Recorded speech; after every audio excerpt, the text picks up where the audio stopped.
This is such a cute, I would call it a rom-com. Chick flick is um, got a little bit of everything. Where did the concept for it come to you? Well, I'll start with this fact that I read online. There are 57 million people in the United States alone who are active on dating platforms. And if that doesn't make this movie relatable, at least to that section of the population, then I don't know what does.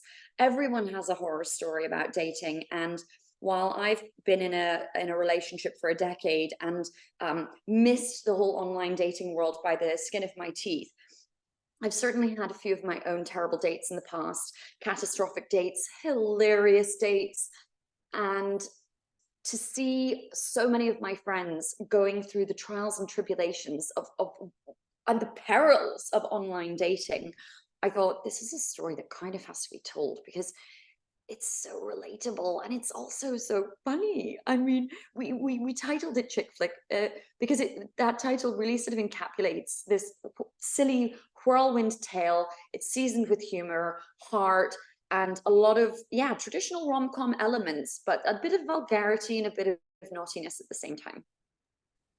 Did you always have yourself in mind to play Claire? Interestingly, no. But it ended up being a role that I really enjoyed playing. I find that directing and acting at the same time on one picture has its catastrophic and hilarious challenges, most of which involve wearing 5-inch heels and trotting back and forth between set and video village to review footage. But yeah, it's a role that I can relate to. I think that we've all had moments in our lives where we thought one thing was going to happen and it doesn't. And poor Claire, she's standing at the aisle about to marry the love of her life, and she couldn't be more excited, and everything was perfect. And then he confesses that he slept with her own sister. I mean, record scratch. But talk about I mean, a jaw-dropping shock that turns her life instantly upside down, and it just gets worse from there. She loses her best friend, she loses her job, she ends up as a fully grown adult moving back in with her parents, and all of these things that happen in her life are very tragic and challenging, but that's part of the human journey, isn't it? And at the end, she manages to use the things that have not worked out so well and turn it around for herself, which I hope people walk away with after having laughed a lot and after having felt that a lot of her obscenely bad dates are quite hilarious and relatable.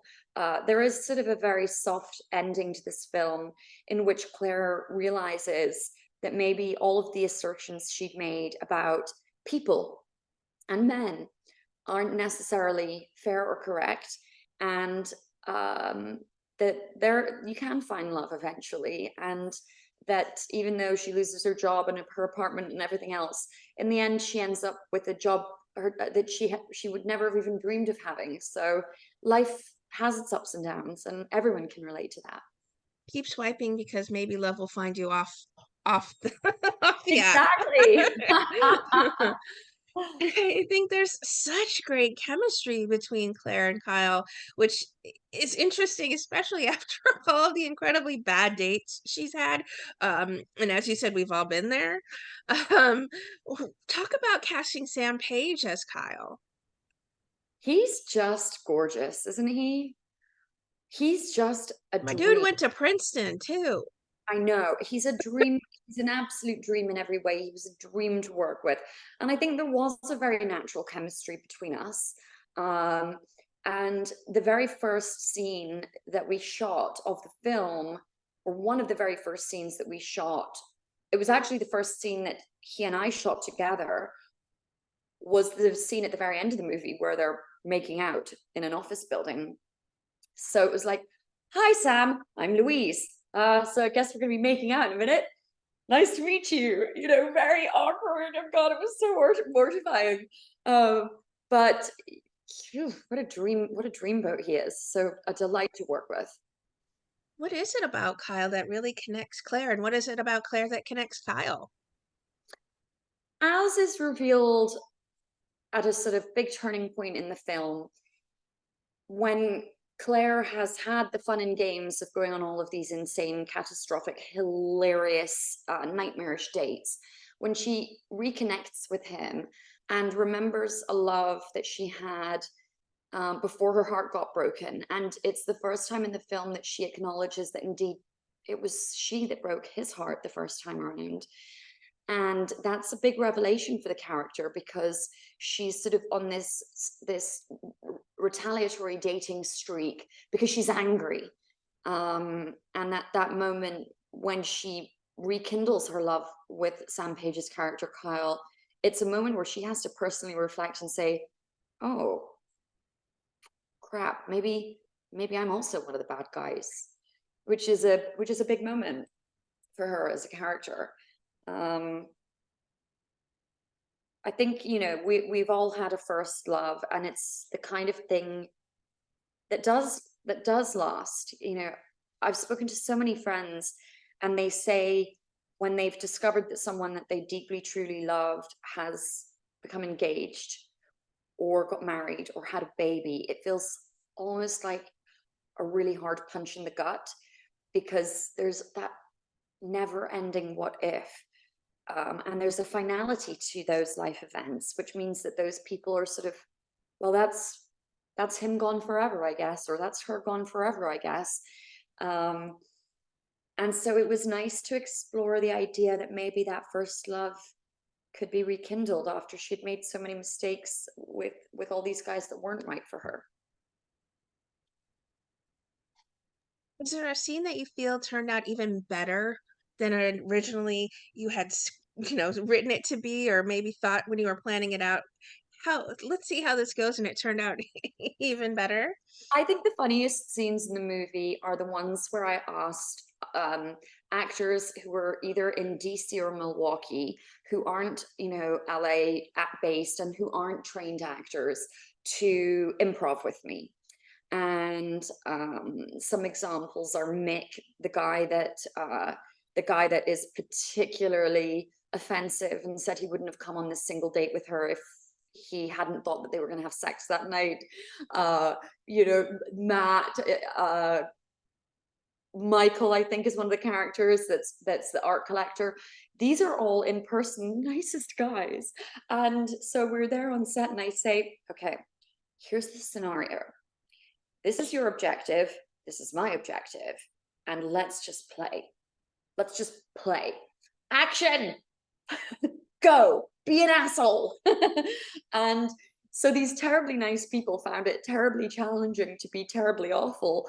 But when we called a cut, inevitably we'd all fall about laughing, including the crew, because sometimes when you use improv in comedy, you get better than what you might get if you had scripted it.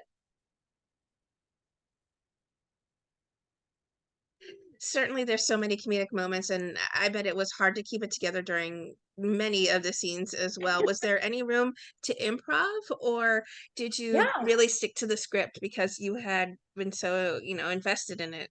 No, I mean, as I said, I put several of these untrained actors into these improv scenarios where I'd give them sort of the situation and say, okay, this is a bad date. Let's just go for it and see what happens.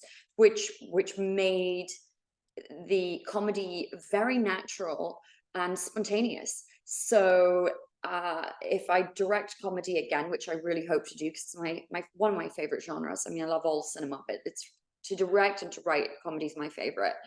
I think I'm going to continue to use a little bit of improv to see how much natural human interaction can spawn from simply having an idea in mind and saying, okay, it's a bad date, let's go for it. Let's make this date as bad as possible.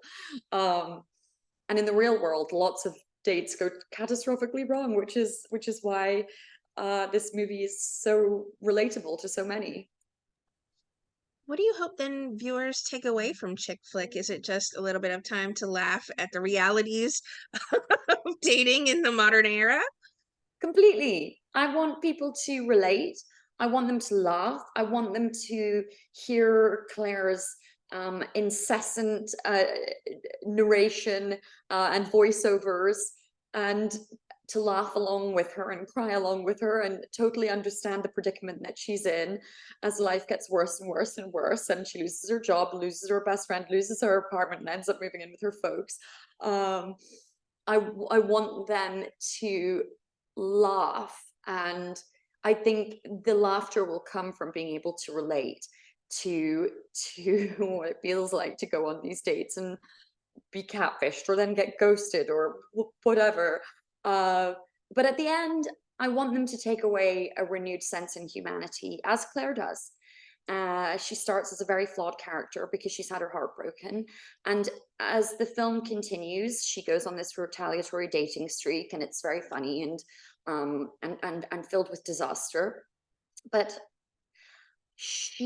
by the end of the film, there is a warm sense of renewed faith in humanity, and the idea that no matter how bad your life gets, you can turn it around, and change is inevitable. And Claire realizes that maybe she ain't so great either, and that she has to have a fresh start.